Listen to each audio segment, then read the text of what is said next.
What's up everybody, it's Dude back with another Magic video, and in today's video I'm going to show you how I upgraded the wasnt Precon deck from the Fallout series that just came out this past Friday. I bought this deck Friday and I played it twice and it felt very nice and very fun to play with, but I felt that it could do better. With these decks, with these Precon decks, you can always do better. You can always upgrade it and make it even more fun to play. I felt that it lacked milling a little bit more, proliferating a little bit more, and lands, because I got tired of paying one and tapping, and you'll see what I mean later on. I pulled 23 cards out of this deck, and I'm going to put 23 cards that I had laying around in, and hopefully it makes it more, there's more synergy, it makes it run better. So without further ado, let's get started here. So I pulled Free Insanity out. Yes, it gives me card draw, and I'm enchanting the player, but I didn't like it that much, so I pulled it. Struggle for Project Purity. Again, I can either get card draw, or I can get twice as many red counters to somebody who attacks me. I didn't like this card so much, so I could definitely do better. Probably gonna get heat for this one for pulling Hardened Scales, but Branching Evolution and Hardened Scales are both in this deck. Do I really need two? No. Is it nice to have two? Yes. So I'm pulling one of them out, and swapping out with something different. Probably, like I said, I'm probably gonna get heat for that, but yeah. Sorceries, Casualties of War. This is all nice, except for this. I have to pay 6 mana to play this. That's a little too high in my opinion, like, even for a sorcery. And to say destroy target and destroy one. So I have to pay 6 mana to do, yes, one or more, but it's only one thing. I pulled that. And then, Final Finality. This is nice. Return two target creatures from your graveyard in your hand, or put 2 1/1 or 2 1/1s on a creature you control. Then everybody else gets 4/4. All creatures though. All creatures get, so you can put a 1/1 on somebody. That's cool, but then all creatures get 4/4. I can end up losing creatures for that, so I decided to pull it. Harmonize. Draw 3 cards. For 4 mana to draw 3 cards is fine, but there's other cards that give me better card draw and do other things. Get here. Whoops, that's not good. Okay, do my instance. Creatures you control have base power and toughness until XX. I didn't like this card very much. I had it in my hand. I'm like, I don't know what to do with it. Yes, I can X is equal to edit whatever I want, but it's not good. I had a hard time deciding what else to pull, so I pulled this. There is another destroy creature card in this deck. The only difference between this one and that one is that this one gives you no regeneration. Yeah, I didn't like it. So, artifacts, all these, except for this one, all these artifact cards all have tap for colorless, or tap for 2 mana, or this mana or that mana. The only problem I have with this is that they all do damage to you. Why should I have to tap it for a color that I need but take 1 hit? I can still put a land card or something else that says, hey, use this or that without taking damage. So I pulled those cards out. And then the Strength Bubblehead. 1 mana of any color is nice, but unless you're building like an artifact deck that has all these in here, which I know there's an ability to win the game by having all these in here, I decided to pull it. Okay, and then creatures. We got creatures here. Lambering Mega Sloth. Now, he's got trample. That's cool. one last for each counter among players in tournaments. Cool. 8/8. Cool. Not cool. Comes in tapped. Or after rip, comes in tapped. And look at that mana. 12. Yes, it goes down to 1 for each counter. But it's still very, very high. And the fact that this would be this bad if it didn't come in tapped, but it comes in tapped. So it kind of said, yeah, it's no, pulling it. Whenever a land enters a battlefield under your control, investigate. Yeah, I need to investigate with a mill/proliferate deck. No, it's not. No, I'll pass. Whenever this creature evolves, create a token at the copy of it. Yeah, I mean, that's okay, I guess, but I have other cards that I can swap it out with. I played this card a couple times, and it was nice because it enters with 2/1/1. So after it, you get 2/2, and every beginning of your upkeep gets double and double double. But she can die by the time that next turn rolls around. So yeah, sorry, Grandma. Cathedral. Each creature you control gains with the counter is 1/1, which is okay. Put a 1/1 counter on target creature that entered the battlefield this turn. If this didn't happen, and just had this, it'd be fine. But I pulled it anyway. Yeah, I can do better. Okay. Temple of False God. This is on my lands. Activate only if you have 5 or more lands. Now for 2 colors, no, I'm good. So these 3 cards all do the same thing. I said earlier about why do I have to tap 1 or pick 1 and then tap.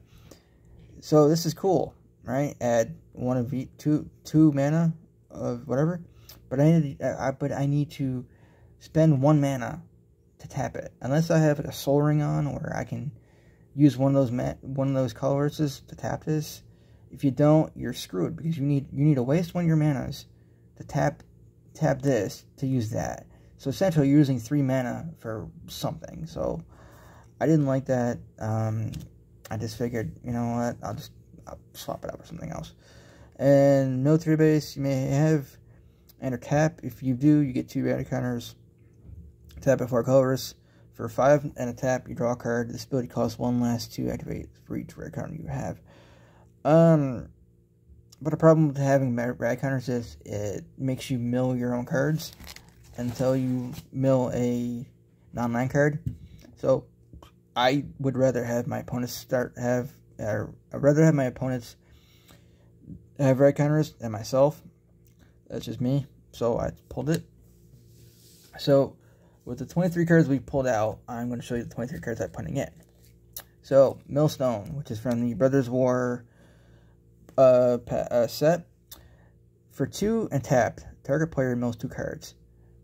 You want to keep milling cards of your opponents. Why? Because if you have Mothman out, you're building them up and up and up and up with all the mills of every non-land card they pull. You put 1/1 on Mothman.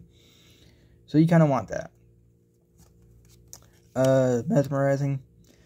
You put this on a creature. You tap such creature. That creature does not untap during its controller's untap.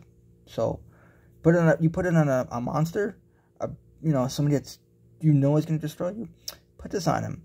You can't untap, which means you can't attack, and you get the proliferate.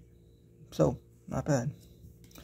Unseal the Necropolis. Each player mills 3 cards. Then you return 2 creature cards from your graveyard to your hand.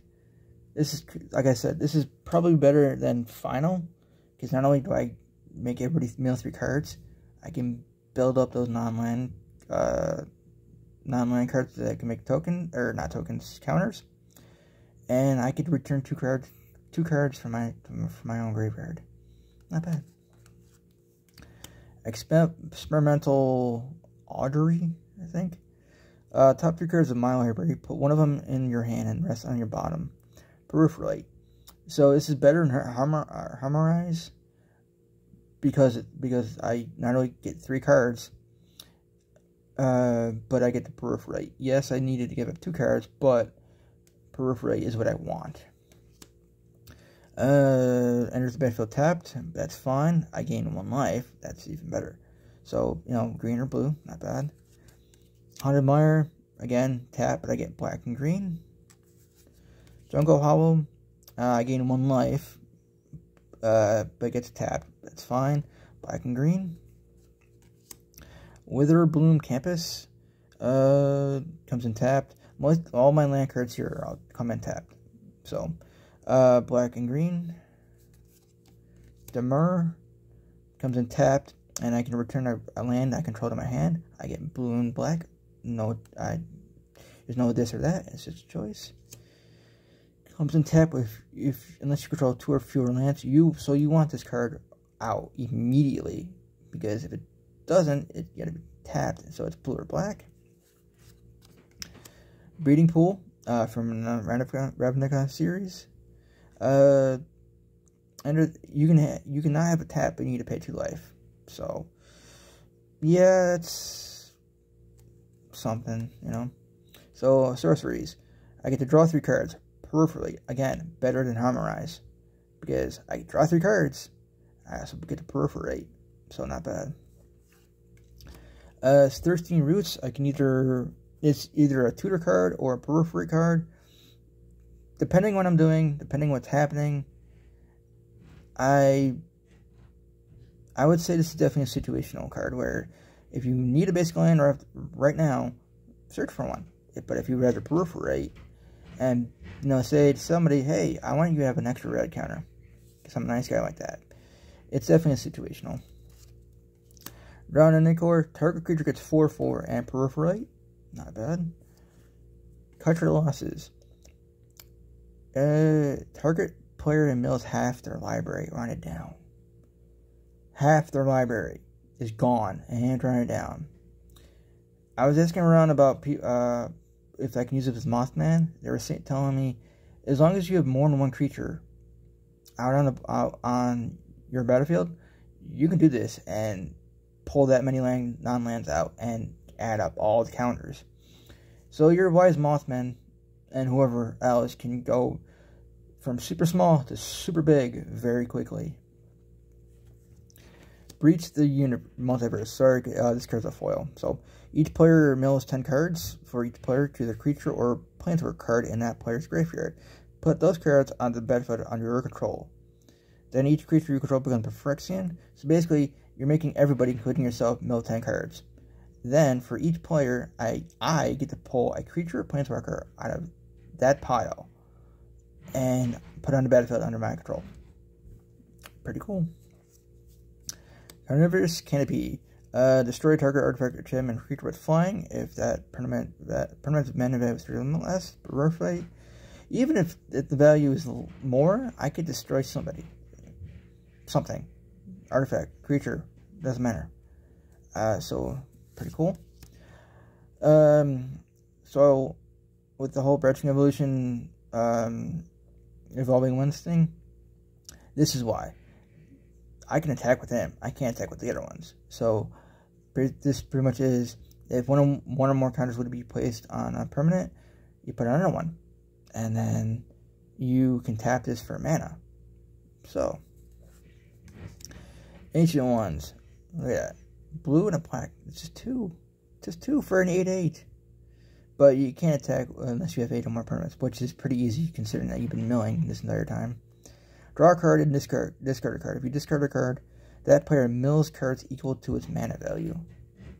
I would definitely take that.